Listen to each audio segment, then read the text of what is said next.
On this episode of the Actual VR Show, we're finding out that Samsung is, they're no longer supporting the Gear VR headset. I just moved the camera. Google Maps is making it to where you won't. Google Maps AR is making it to where every town is your hometown. And lastly, you can fire an old man in virtual reality now. Will you be next? That's a bit insensitive, Kyle. You could use a little bit of VR training for that. Virtual reality is taking your job.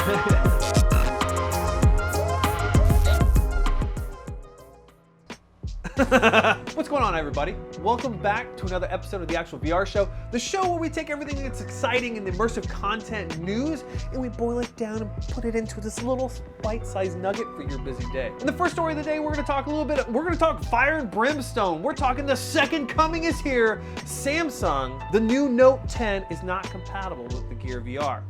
So you're wondering, what does that mean? Well, it just means that Samsung's phasing out the Gear VR. It's not going to be a thing anymore. You can still use your old Samsung S7s, S6, all your old Galaxy phones. You can still use those, but they're not going to be supporting it moving forward. I was reading some of these articles about how Samsung is getting rid of the Gear VR, support for the Gear VR, and a lot of them talked about this is the end of the mobile VR era, but you pump the brakes, okay? Just take a moment, because we still have a very important tool for our mobile VR platform. You see, for the same price point, give or take $20, you can have something like, this is the Oculus Go. This is still a mobile headset. At $200, this thing can just do everything the Gear VR and the Google Daydream headsets can do. Not only that, they continue to support them. And at $200, this is something for the casual gamer. So if you're somebody who enjoys, playing cell phone games, if I'm talking to you, Mom, then you need to get this headset here. Also, too, if you're somebody who likes to watch 360 videos, you're a Netflix person, and you just want to sit down on the couch, throw on your headset and have a casual VR experience, the Oculus Go is still the best VR headset when it comes to mobile VR. Now you can't, with this headset you can move around, you can do this number here, you can kind of turn your head, but what it won't allow you to do is move forward and back. And that's something that's been reserved for the Oculus Quest. So at the $400 price point, 2 times the cost, you get the freedom to move around wherever you want. So before you think that mobile VR is dead, just go on Amazon, go to Best Buy, pick this thing up and give it a shot. For our second story of the day, we're going to talk a little bit about Google Maps AR. Google Maps, we talked about this before. Again, if it's news to you, you haven't been watching our show long enough, but we talked about this in the past. Google Maps is incorporated augmented reality into their Google Maps app. So if you have an AR-compatible iOS device or an Android device, you can now, if you go into pedestrian mode or walking mode in Google Maps, you have the ability to check out this new AR feature. And what it allows you to do, I don't know if you've ever brought out your map when you walk out of a building in a city you've never been to before or a town you've never been to before, but it has a hard time figuring out where you are and where you need to go. If you're like me, that can be really confusing. You can end up in parts of town that you don't want to be in. I'm talking to you, LA Skid Row. What this app allows you to do is look through your camera's phone. And from there, you'll be able to see these floating arrows, these graphic arrows that are flashing, telling you exactly what street to turn on and when to turn on it. Now, can you imagine, let's just hypothetically, let's take this one step further. Could you imagine walking down the street in a city you've never been to before and have the ability to look at the front of a building or a restaurant and have the reviews right there in front of you? Before ever walking in, you know exactly what type of reviews, maybe some photos with the inside. Just the possibilities of having this augmented reality, this layer on top of the real world, the amount of value you get from that is insane. No longer will you have to look around wondering where you are, where you need to go, what turn you need to take, how long it'll get there.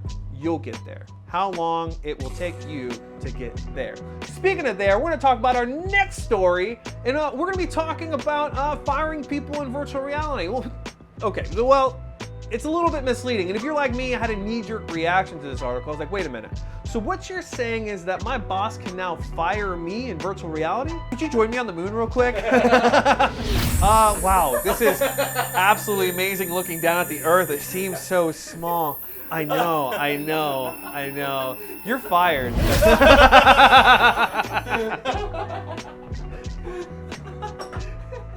Oh man, just think, you have a world of opportunity ahead of you. Oh man. That's not what we're talking about here. Instead, we're talking about the ability to train managers on how to fire their employees with a little bit more compassion, with a little bit more. It's allowing managers to learn how to fire employees without it being demeaning. I'm gonna take you back to the first time I had a management position and I had to fire somebody.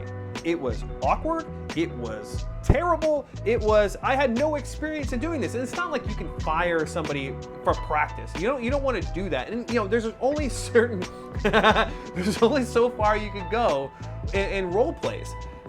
You're not going to feel that person. You're not going to feel those emotions in that moment. You're not going to be able to see their face. You're not going to be able to see the disappointment, the anger, the frustration, whatever those emotions are. And what Talespin has done, this is a company that has created this experience, is they've given you the opportunity to get experience with those things before having to do it to another human being, to an actual human being. We talk about empathy a lot with virtual reality, and it's been oversold a bit, but it should not be undersold. What this is allowing managers to do is have compassion for the people that their employees, for that moment when they're having to completely change the other person's life. So this is one of those things that when it comes to tech ethics, when we talk about how we use technology ethically, we're not gonna use this technology to fire people. It should not be used to fire people. You should not be able to separate yourself from the human element that easily. Instead, what we're doing is we're allowing technology to better train us, better educate us on these soft skills. And as we mentioned before, soft skill training is still one of the best use cases for virtual reality. We have a lot of fun over here at the Actual VR Show, and we hope that you do too. So if you are somebody who appreciates what we do around here, you're having a good time, if I made you laugh at least once today, just do me a big favor. Give me a thumbs up, leave a comment down in the comment section. Also, we have some exciting things that are happening in the future. There have been talks, whispers, murmurs. So we have the podcast in the works, where we take everything we talked about on the show. We'll take a topic or two, we'll expand on it, we'll be talking to industry professionals. It'll give you an opportunity to meet some of the people from the team. We'll have some of the guys on, you'll get to meet them, and also too get to meet some of the people that are making changes in their industries using immersive technology. So if that's something that you want to see, well, it's coming. You're gonna see it anyway. We're doing it, it's happening. So I hope you enjoy it. And as always, guys, if it's news to you, you haven't been watching our show long enough. I almost forgot it. See you next week.